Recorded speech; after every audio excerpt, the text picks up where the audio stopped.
Halo semua, saya Christian, tapi juga orang manggil saya dengan sebutan Andrew ataupun Abem. Umur saya sekarang 18 tahun.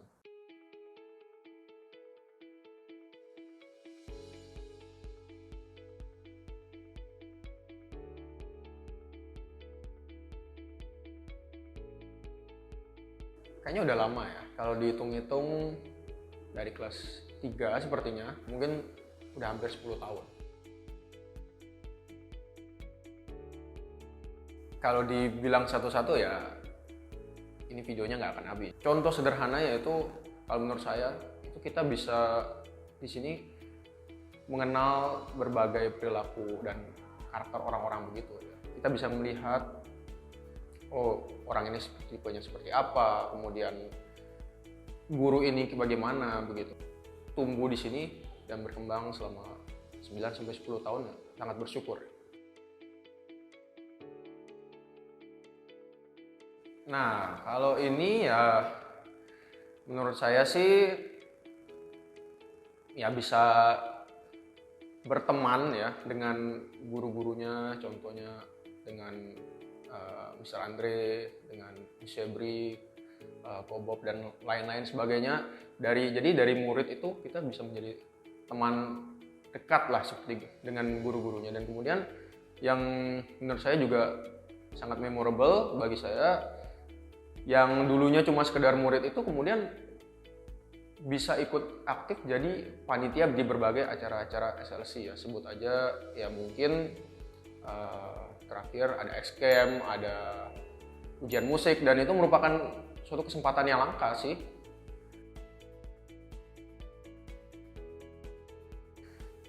Mungkin kata yang pas itu kalau menurut saya untuk mendeskripsikan suasananya tuh ya abstrak. Abstrak dalam artian ya misalnya dalam hari ini ya kita bisa serius, besok kemudian kita bisa saling bercanda, besoknya lagi kita bisa sambil bahas konspirasi, besoknya lagi bisa sambil curhat-curhatan. Jadi nggak ada kata yang pas selain abstraksi menurut saya.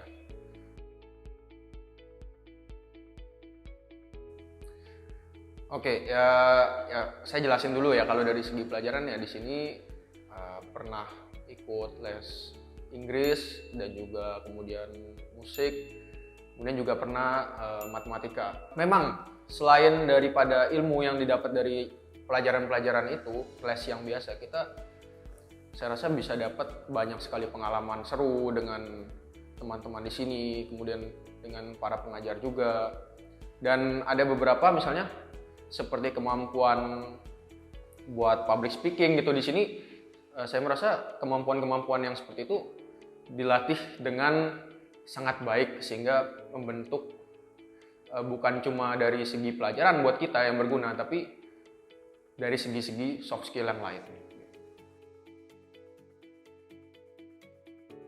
Tidak merasa ada alasan juga untuk keluar, karena toh di sini bisa saling have fun, bisa kemudian belajar begitu kan.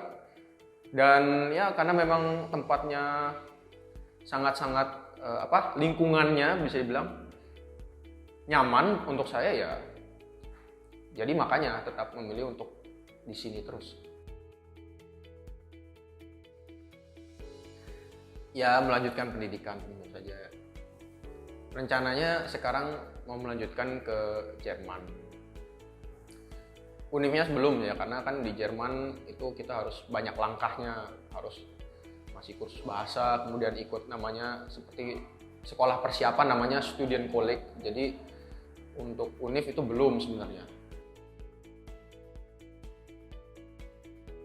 Alasan klasiknya itu pengen tahu ya. Jadi saya sering bertanya kepada diri sendiri gitu, oh kalau misalnya saya ke luar negeri itu ada apa sih? Misalnya di sana tuh apa sih yang ditawarkan gitu. Dan menurut saya hal itu seperti keluar dari suatu tembok gitu. Jadi karena saya punya kesempatan dan akses yang dimaksud di sini adalah dulu saya pernah dijelaskan, ya mungkin sampai sekarang juga masih dijelaskan oleh Mr. Ferry dan Miss Wilika yang adalah guru di SLC, menjelaskan kepada saya tentang bagaimana sih pendidikan di Jerman, bagaimana sih bersekolah di sana. Ya kemudian hal itu membuat saya sadar ya Jerman juga merupakan salah satu destinasi untuk menempuh pendidikan yang bisa dibilang paling baik lah di dunia gitu. Kemudian hal yang memotivasi saya juga ternyata ya setelah itu saya sadar, oh ya ada banyak sekali tokoh-tokoh berpengaruh di dunia dari segala bidang ya, contohnya di bidang sains, di bidang teknologi, musik, sastra dan sebagainya itu yang ternyata berasal dari Jerman. Saya juga baru sadar gitu kan. Dan ada satu bisa dibilang pepatah ya yang mendeskripsikan Jerman itu sebagai ini dalam bahasa Jerman yaitu Das Land der Dichter und Denker, yang artinya adalah Jerman itu adalah negara pujangga dan para pemikir. Ya contohnya seperti kalau kita tahu tokoh-tokoh seperti Schiller, Goethe, kemudian Immanuel Kant, Einstein ya. Kalau kita tahu kemudian seperti Bach, Beethoven itu semua berasal dari Jerman. Jadi hal itu kemudian sangat memotivasi saya gitu. Kemudian ya dari segi finansial ya misalnya, saya nggak mau bilang murah ya karena kuliah ke luar negeri itu nggak ada yang murah, pasti mengeluarkan banyak sekali biaya. Cuma bisa dibilang Jerman itu adalah kalau dibandingkan dengan negara-negara contoh negara-negara Eropa atau Amerika yang lain ya, bisa dibilang cenderung lebih terjangkau walaupun ada biaya-biaya lain yang juga harus dipertimbangkan seperti biaya hidup di sana dan lain sebagainya, itu juga harus dipertimbangkan. Sekarang sih dalam waktu dekat sudah akan mau berangkat ke Jerman, tapi kemudian kalau persiapan ya sangat panjang. Itu contohnya kita kalau ke Jerman kita harus kursus bahasa terlebih dahulu, kemudian kita ambil ujian bahasa Jermannya sendiri, kemudian urus visa, dan kemudian kita masih harus menunggu daftar ke sekolah yang kita inginkan dan lain sebagainya. Jadi itu sih kira-kira gambaran sederhana dari proses persiapan untuk ke Jerman itu sendiri. Kalau ya untuk persiapan mental juga sangat diperlukan ya, dan kesiapan kita mungkin mencari informasi tentang bagaimana kultur di Jerman, bagaimana kebiasaan orang-orang ya, seenggaknya kalau sebelum kita pergi itu kita udah punya gambaran kasar lah bisa dibilang gitu.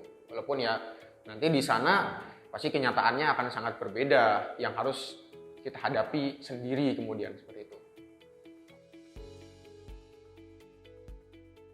Pesan saya sih jangan suka menunda-nunda aja gitu. Kalau kita punya kesempatan untuk melakukan sesuatu, lakukanlah.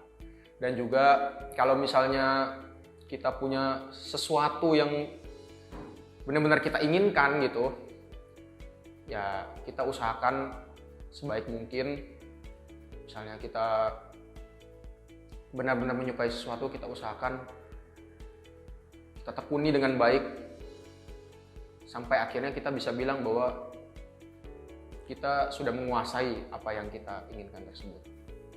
Mungkin kalau bagi orang ya jadi lebih baik segala macam tuh sudah klasik ya mungkin ya. Kalau dari saya sendiri sih jadilah tempat yang sama seperti selalu sebagaimana saya kenal. Karena saya sangat bersyukur ya bisa bertahun-tahun ada di sini, dan harapan saya mungkin ya semakin berkembang. Siapa tahu SLC bisa buka cabang di tempat lain kan ya. Mr. Andre ngajar di SLC cabang luar negeri kan bisa begitu kan misalnya kan contohnya. Ya misalnya kan kita nggak tahu kan, kita nggak tahu. Mungkin itu aja sih, sekian dari saya, terima kasih.